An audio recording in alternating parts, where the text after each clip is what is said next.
Hey everyone, welcome to Association Amplified. Today we're going to talk about content marketing and what it can do for your personal headaches, your sponsors, and most importantly, your members.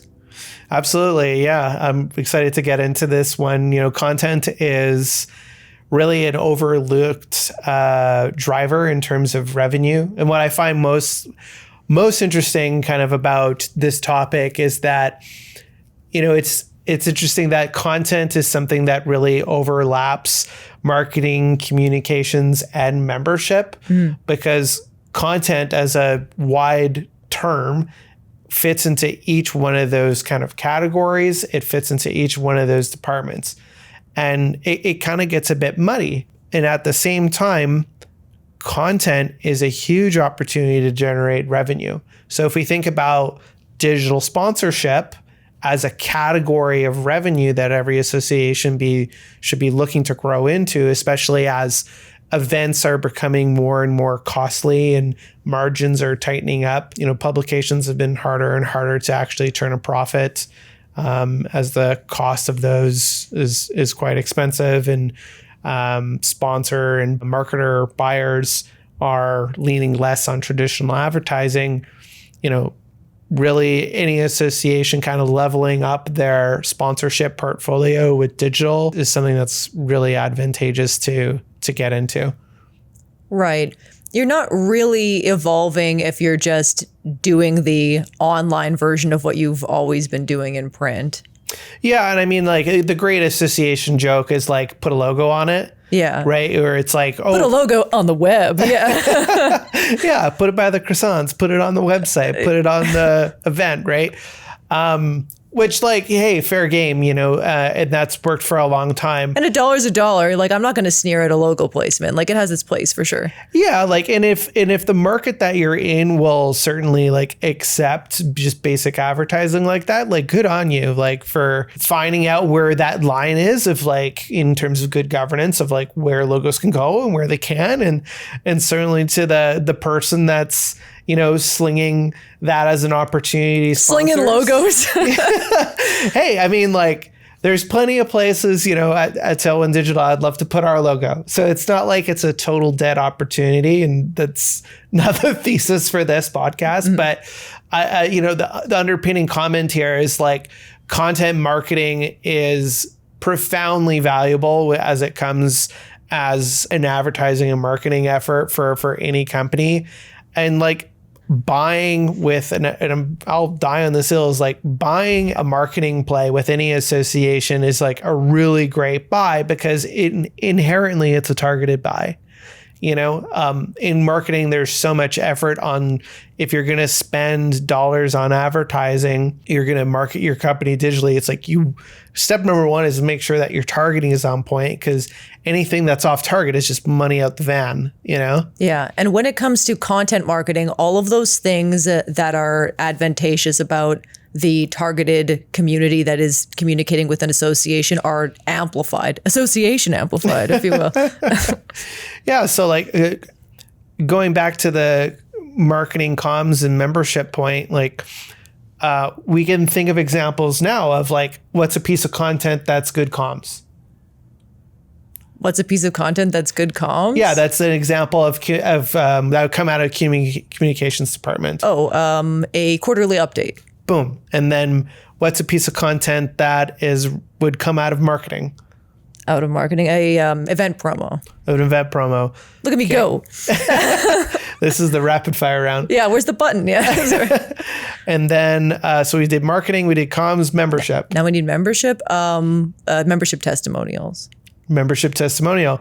Now, for each one of those examples, we could kind of make an argument that there's an overlap maybe in all three of them between those three departments. Like a quarterly update is something that needs to be marketed, right? A piece of content, like say it's a video, like either giving maybe the synopsis or the takeaways of like a quarterly report, like that's a great piece of marketing content because you can post that somewhere as like a short form piece of content, and actually get people that maybe not even members to be now drawn into the website because they want to have access to that information. Right?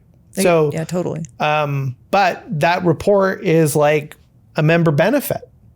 So there's a membership overlap there. Communications is going to have stake in the fact that like people are knowing that they're doing all this great work in the research, right? Like if you have have people at your association putting together a report and doing real research and like distilling that information down and serving it up on a platter, it's like you want to scream from the hilltops, like, and make sure people know, so your members know that you're doing all that. Yeah.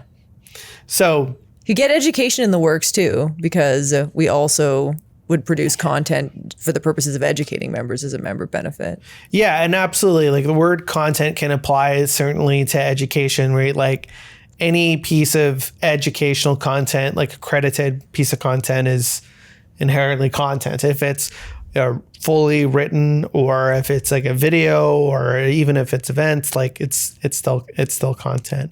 But if we remove education just as like its own discipline for a moment, we can think about how any one piece of content that your association is publishing kind of has overlapping value. Yeah. To a degree. Thesis proven. Yeah. Well, that's the argument I'm going to make, folks. So, like, of course, we could think of examples that maybe are in the opposite direction. Like, what's a piece of content that really only serves marketing to a degree? I'm trying to think of something that's ultimately just promotional that membership or communications doesn't have any sort of real stake in. Well, I mean, associations are in the business of serving members. I would argue that there is no such piece of content. Yeah, and I think that is probably a safe place to go. I was just trying to be more open to. Yeah, you were trying to devil's advocate yourself. Someone's going like, "Hey, this edge case." The comments. Yeah. So I'm open to it, but yeah, like. Ultimately, everything boils down to the member. And actually, that's a pretty good segue into thinking about like, okay, so we established all this, like, where does this revenue piece come in? So we should get there pretty soon. Because if you clicked on this podcast, you're probably interested on like, how can content be used, or our association's content be used to generate revenue in a way that's like, has good a governance that doesn't, kind of pollute the value of membership, kind of maybe makes you feel dirty, like you're cheapening the quality of your association. And like, those are all like important things to value. So let's get there. Yeah. Where would you like to begin? Well, let's start with a lot of associations feel fearful that their content is their voice. That's like their authority when they're speaking. So they're worried about where it's appropriate to introduce like a monetization revenue aspect to that, and have people wonder like, oh, is that the sponsor talking? Like, is the association perspective like bought or tainted or corrupted in some way? And that worry often leaves a lot of opportunities on the table when actually it's pretty easily mitigated when people care. Yeah, absolutely. Like going back to what you said before, like member focus, right? So if we're going to be putting out any sort of piece of content, even if it's the goal in some regard is to generate revenue, the only thing that's going to make that successful is if it's actually beneficial to members. Right? Like if it's not beneficial to members, then it's going to fail, because we need engagement in that thing for it to be appealing to sponsors in the first place. So therefore, it really becomes a matter of what are those areas where we can leverage partnerships in your industry to bring these folks in and really use them as subject matter experts, use them as partners, not just as, doing transactional advertising. Because, heck, chances are there's a lot that your members can learn from these sponsors, and of course, vice versa. And that is not to say like there's some people out there that want to market and advertise inside of your associations that like aren't a good fit. Not everyone gets to be a great fit, but there certainly is. I promise you, and no matter what industry you're in, there's plenty of organizations out there that are quite intelligent. They're subject matter experts, and you can be leveraging them in a beneficial way for members. Right. Like if you're always thinking about value to the member first, then really you can't go wrong, and people don't care as much like, oh, is this the association speaking or not? I mean, you'll make those delineations clear anyway, but they're looking for that value, and all you're doing is connecting them to that value. Yeah, absolutely. And I mean, it's a great example of like, what can the association do that the member can't do on their own? Mm-hmm. Like, because you are the association, you garnered this respect and authority in your space. It attracts organizations to you. Or when you reach out to organizations, like they want to hear what you have to say. So associations have a great deal of power in the positions that they have because of what? Well, the audience that they muster, right? In so many ways, the superpower of every association is the people that are a part of it. Mm-hmm.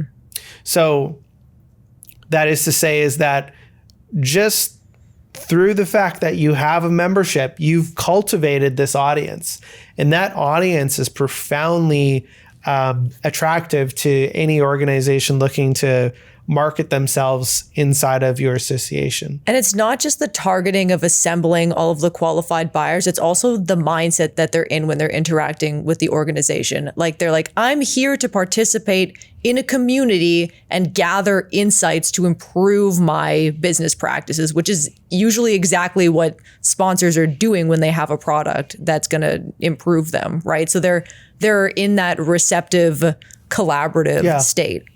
Yeah, absolutely. And I mean, I think that's an example of like the best kind of partnership that you can build inside of an association where, you know, it really feels like a collaborative relationship between association, sponsor, and even member in that case, where we're facilitating some interaction with the membership, and that talk is a talk and it's not just a broadcast, right? Mm-hmm.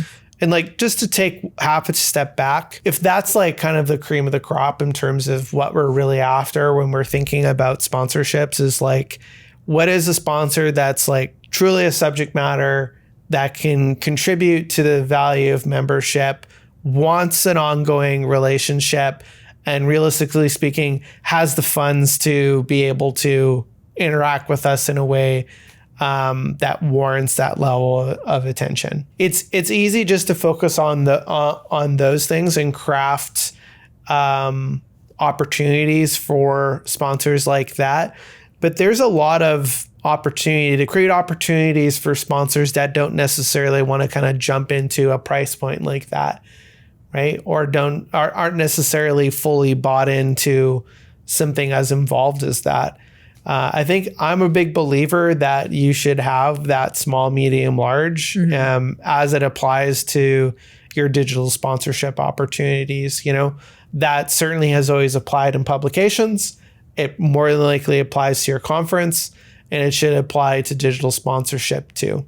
Yeah, like some sponsors are going to be at the level of, oh, we have such deep pockets, like I want to be an involved partner with you. Let's build a report and a series together or something like that. And yeah, make a whole channel and a release on it and all of that. And then some of them are going to be at the level where you're like, I have an ongoing format that you can slip into in small manageable pieces, and that's more of the level that they're at. Yeah, because it also is like, how much time and focus does that specific organization actually, can they afford to give you? Yeah. It's not even just dollars at that point. It's like, it's also, is there someone in that organization that can actually has the time and space to work with your organization on those things, right? Because depending on what industry you're in, that actually might be a tall order. And it like the inventory that you're creating has to actually be convenient as much as anything else. So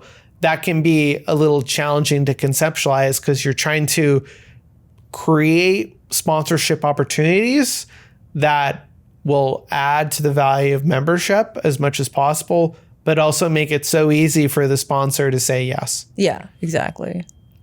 So having a mix of, in terms of low level, what are those basic advertising opportunities that you can create, up into what's something that's more valuable than advertising that doesn't actually necessarily involve them to put a bunch of time and energy and resources into working directly with you. So what's an example of something that's beneficial to a sponsor and also a member? So I always think that you should have, like you said, not just a small, medium, and large in terms of the dollars that they're putting in, but a small, medium, and large in terms of the lift that the sponsor is willing to make. And opportunities that are content marketing, which is where the sponsor is speaking directly to the audience and their presentation or their insights are the content, is the highest level value buy that a sponsor can make is content marketing. So what we're trying to do with sponsors that are less engaged on that level or haven't dabbled in content marketing before is start them off on a lower level opportunity and slowly try to nurture them toward participating on a higher level. So on a lower level, you have maybe they've put a pre-roll on like a piece of existing content. Then a step up from that could be, oh, okay, we're doing a podcast and we already have one interview as part of the podcast. Like, why don't you join and provide a perspective as like one of many people? Or why don't you contribute to a panel that's already happening? Or maybe we have a video that's about all of the trends that are coming up this year, and you happen to be a proprietor of technology that is related to one of the trends. So why don't you just provide like a 2-minute interview and we'll add that in as a clip. Those are all lower level. Then reaching up to the higher level, you have like a technical demo or presentation where like the focus is solely you and your insights. And then at the highest possible level, it's like collaboration on special pieces of content or a series. Yeah, I think like a real practical example of that middle ground between effort for a sponsor and benefit for member is like if the association is providing a product and services destination on their website where sponsors can just simply provide video content about their business.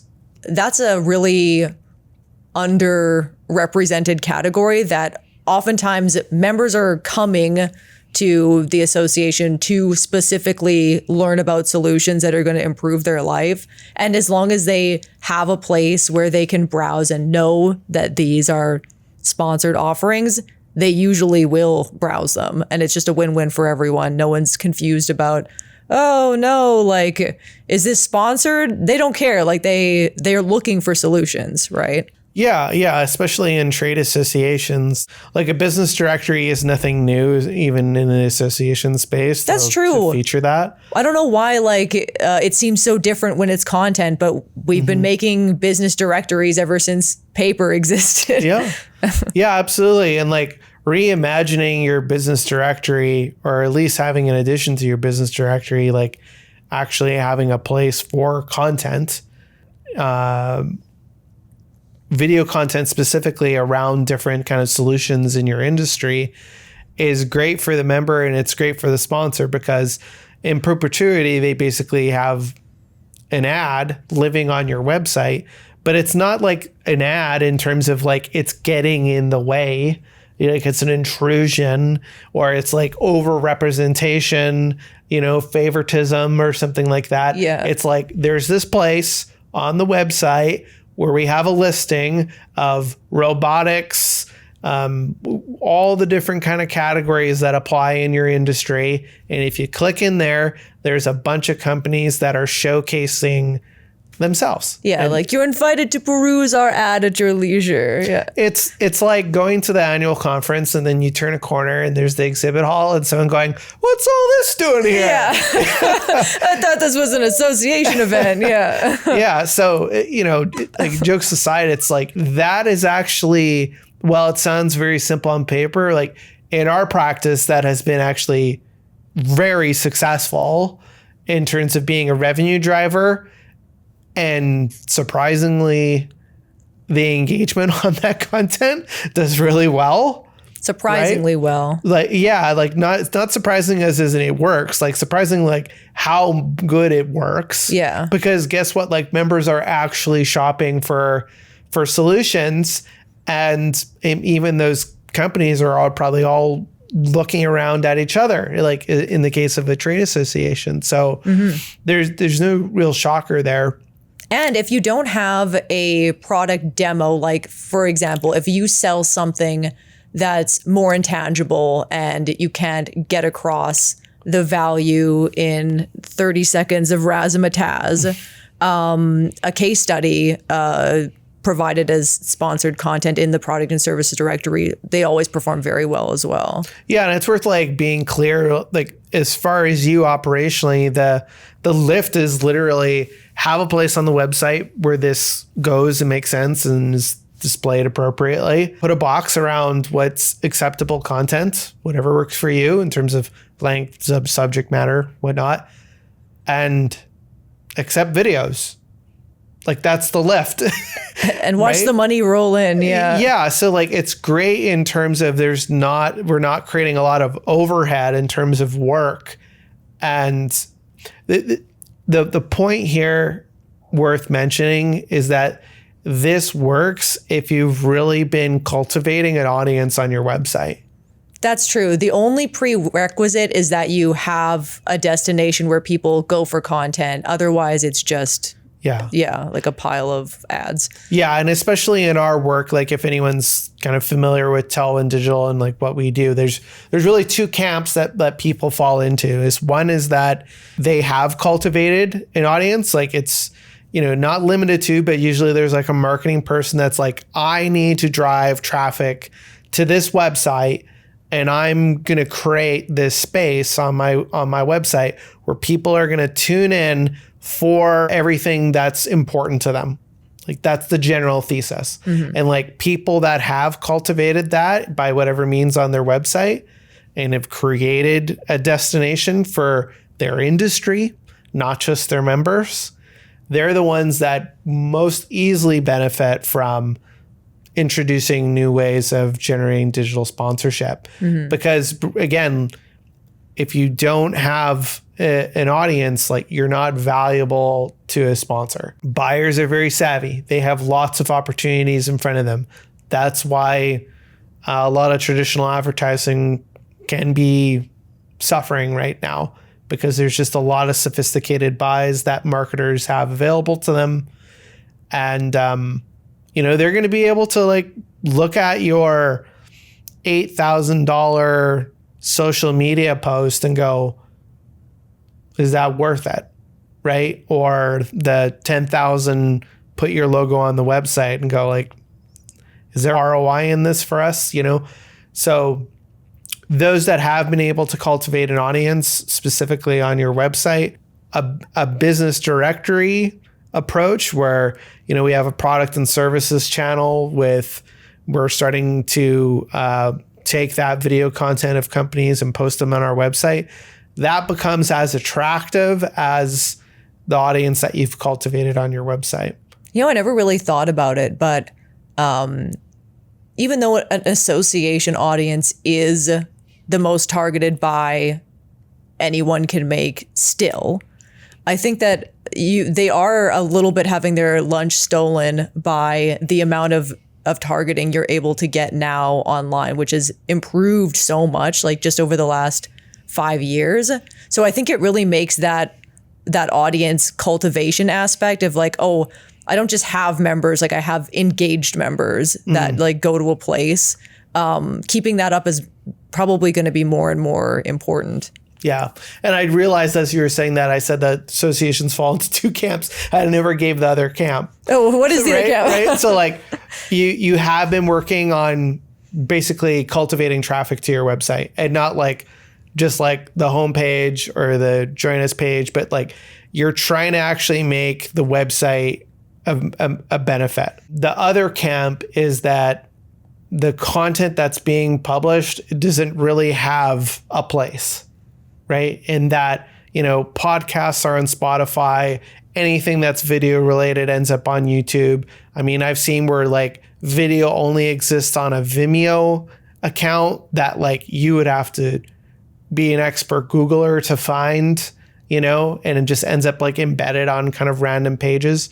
When it becomes very cloudy for the member to really understand, and this is the shame, is like many associations produce actually quite a lot of content across departments on a weekly, quarterly basis. And members often struggle to even know that those things are happening. And that really comes down to like the discipline of publishing things to your website in a way that makes it just abundantly obvious, because we have zero time to waste as like consumers. We don't want to put an ounce of effort in and to think that our members are different and we don't have to treat them the same way as how we kind of walk around our daily lives in terms of you're online and it takes an extra 30 seconds to figure something out. No one has time for it. Yeah. So like we have to have the same discipline and not thinking about our departments and having our own little parcels of land and like doing what's easiest. Like we have to think about that membership is going to go to the website. Marketing is going to send out an email because they're being told to promote the thing. They're going to click through on the newsletter or the e-blast. They're going to go to the website maybe, and then they'll land on a page and it'll be a dead end. Maybe they read the thing, maybe they watch the thing, maybe they don't. If it doesn't live somewhere and it doesn't live by other things, people will never be able to conceptualize, because they're not going to like, oh, I woke up today and the first thing that popped in my mind is that I'm going to look up ABC Association Vimeo to see if there's videos. The most irritating for me as a consumer experience is I go to some page and I'm like, oh, they've got videos here. There's content for me. And then I discover like along the way that, they stopped making the podcast like 2 years ago, and there's like straggly episodes like linked there, and there's another like bit of a series here, like, okay, like what's this? Like it's just it's expecting a lot of them to do a lot of work to like try to discover if you have content to ingest, right? Yeah. If we've learned anything from the 2000s, 2010s, 2020s, it's that you can't just put it on other people to discover what you're doing. Yeah. You have to go out of your way to make sure that people find that.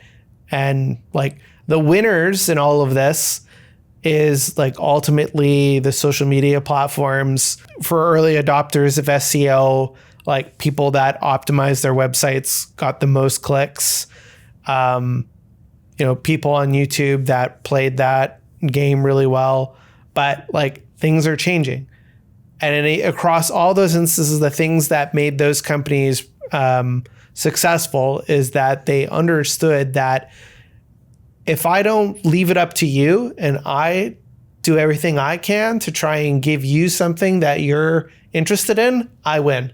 So we're not social media companies. We're not YouTube, like we're associations. But like the lesson is still the same.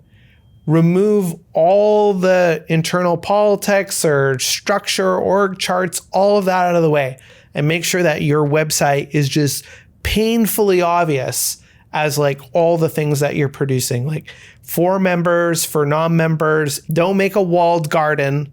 Make it super clear about all the things that you're publishing. You can gate access appropriately, but make it so clear what the material that you're putting out. Because like if you don't, you're going through all the hard work and resources to produce all these things, and you're really limiting your own benefit.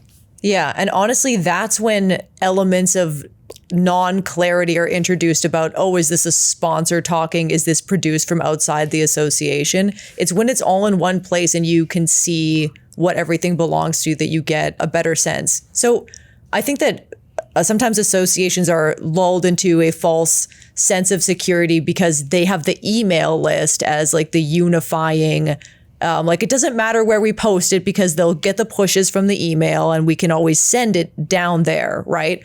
But once they land, that's when they're going to get confused about, okay, who made this? Like, where is this coming from? What is this? Like what you're trying to do is build an experience online that provides like a sense of home and a sense of community for your content. Like this is your body of knowledge, your library of Alexandria, right? Yeah. And it needs to look and be sophisticated, right?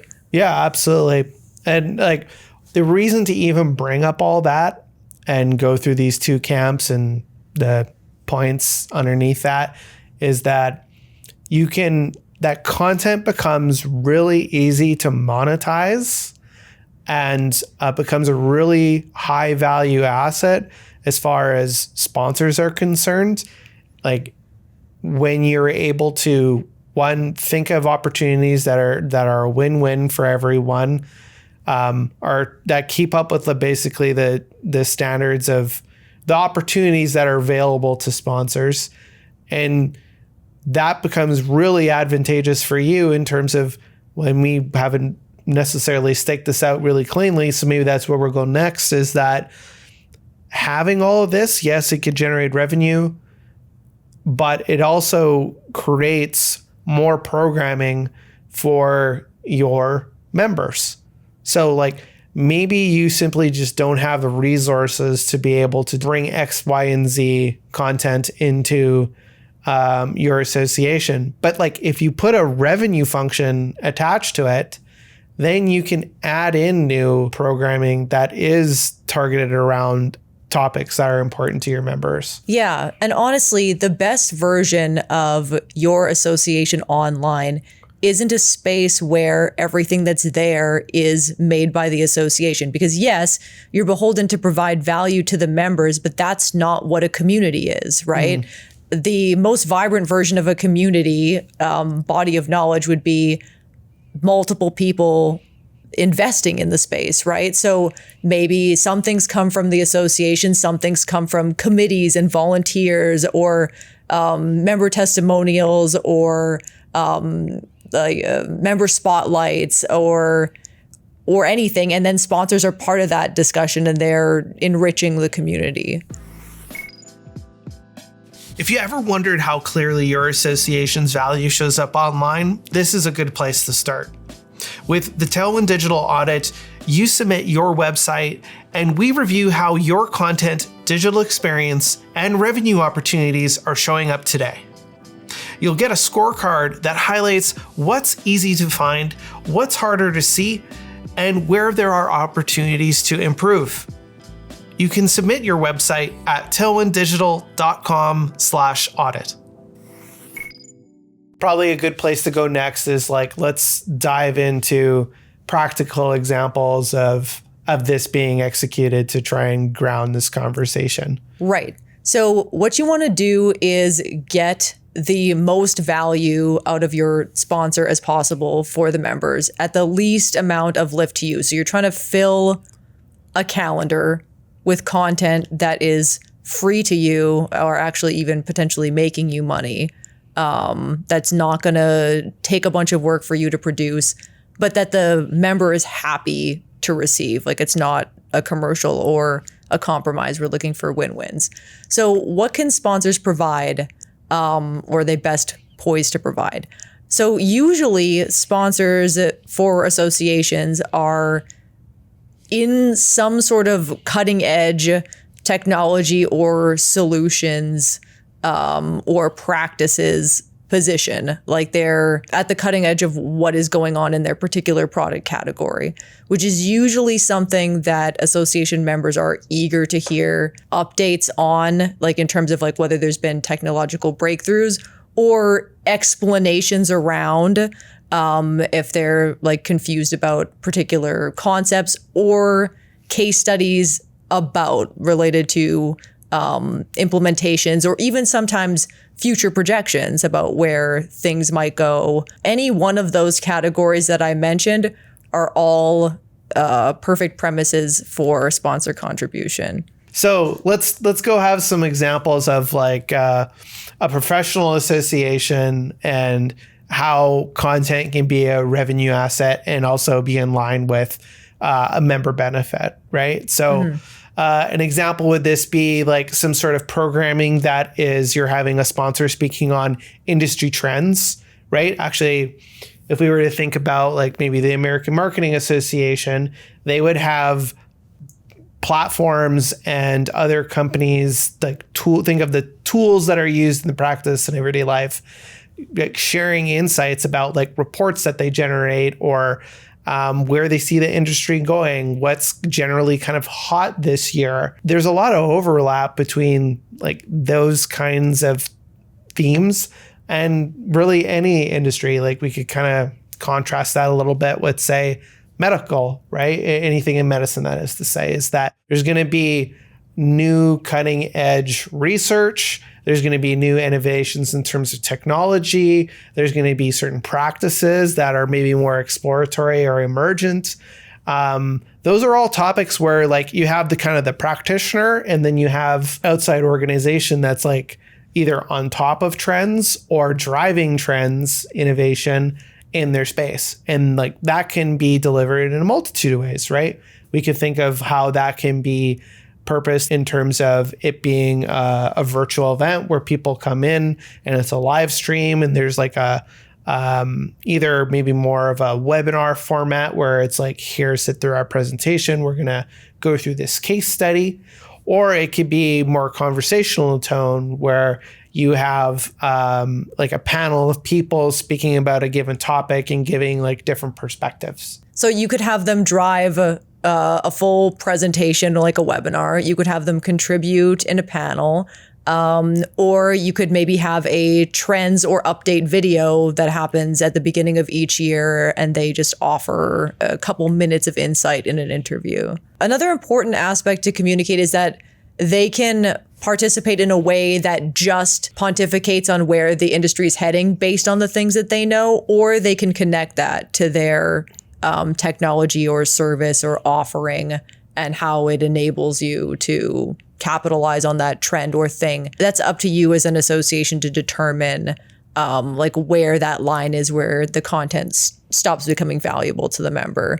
But honestly, usually it's valuable all the way through. We usually see, even if the back end of whatever they're doing is a full-on demo, it's usually still valuable. It's because people are looking for technology solutions. Yeah, absolutely. And then let's touch on trade associations. So we already spoke about product and services directory. That's really an easy lift for the association, but also is creating value for the sponsor.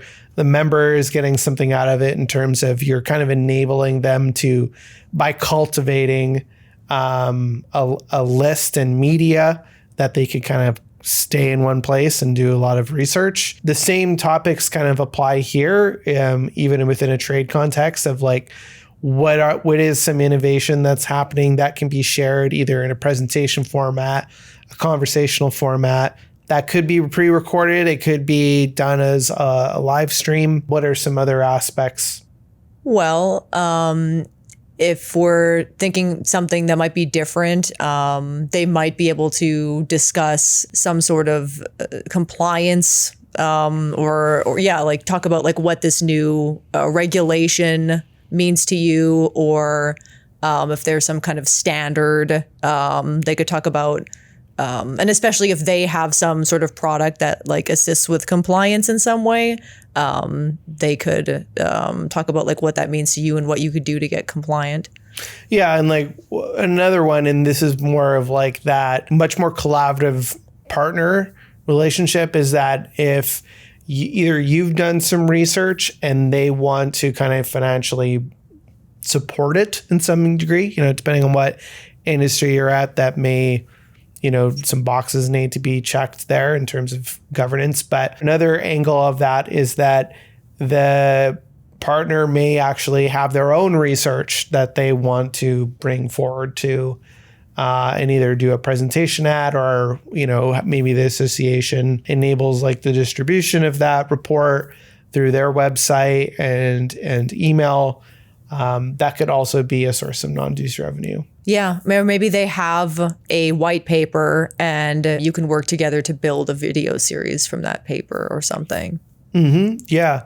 I mean, or a podcast where you just discuss it, right? Yeah. And that's also like a pretty low-hanging fruit way of taking any given kind of emergent topic that's happening and kind of being able to generate content out of it, is that you can put it as a talking point into your podcast. More directly, you can feature that person as a guest on your podcast as well. Right. I think the one thing that we didn't touch on is that series can be both editorial and sponsored.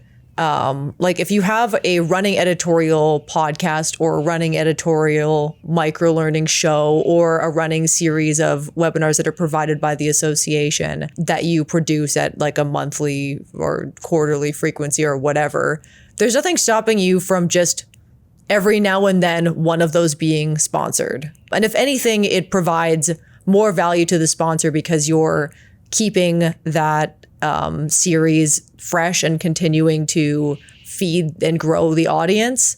And then they're used to receiving value from that show. So when sponsors slip in, they're like, oh, okay, like I'm used to like a certain level of content and a certain level of value that I receive from this show. And I'm sure that like this sponsored episode is not going to be like any different in terms of quality. Content marketing can be added as special series that are like, oh, we only make this particular format, like when we have lined up a sponsor to make it, or like the example that you mentioned where like we're making and collaborating like on a special series with a sponsor, or it could just be we produce this content all the time and this installation is sponsored. The most important thing about today's episode to me to remember is that when it comes to content marketing, it's a win-win-win and there is literally no compromise. As long as you have an adequate destination built where there's demarcations between what is sponsored content and what comes from the association. So it's clear at the destination, like who is contributing to the conversation. Having multiple voices is better than just having you. So in the end, if you allow sponsors to contribute at that higher level, the sponsor will be happier because they'll be able to communicate to a targeted audience in a way that builds rapport and trust within that community. The member will be happier because they will be receiving important value and buying information, which is another thing they want because they are actively shopping for solutions. So they'll receive access to that content. And then you will have a wonderfully populated destination and a regular occurring content calendar that is brought to you at zero cost or perhaps a profit. So there is literally no downside. Ultimately, digital is a channel, right? As far as associations are concerned when it comes to revenue. If we kind of summarize here that we've had conferences, we've had publications, and everything that falls under digital kind of can feel a bit unstructured. Like there are these like assortment of ideas and some of them stick and some of they don't. For folks that are looking to expand non-dues revenue and, by the way, get some additional programming out of it, essentially for free, is that you're a trusted source for your members. Sponsors, the people in your industry, they're going to very much be interested in being able to reach that audience. And that by working together on finding what are those sorts of topics and having systems in place to be able to turn those kind of topics and trends into informative content that allows either individual members or corporate members to stay up to speed with kind of what's going on in their world is going to be hugely beneficial to you, the association, being able to deliver great programming, the member in terms of having the association kind of cultivate this experience, and really the sponsors being able to get in front of potentially their target audience. Exactly. And on that note, thanks for tuning into Association Amplified. This has been 100% sponsored by us.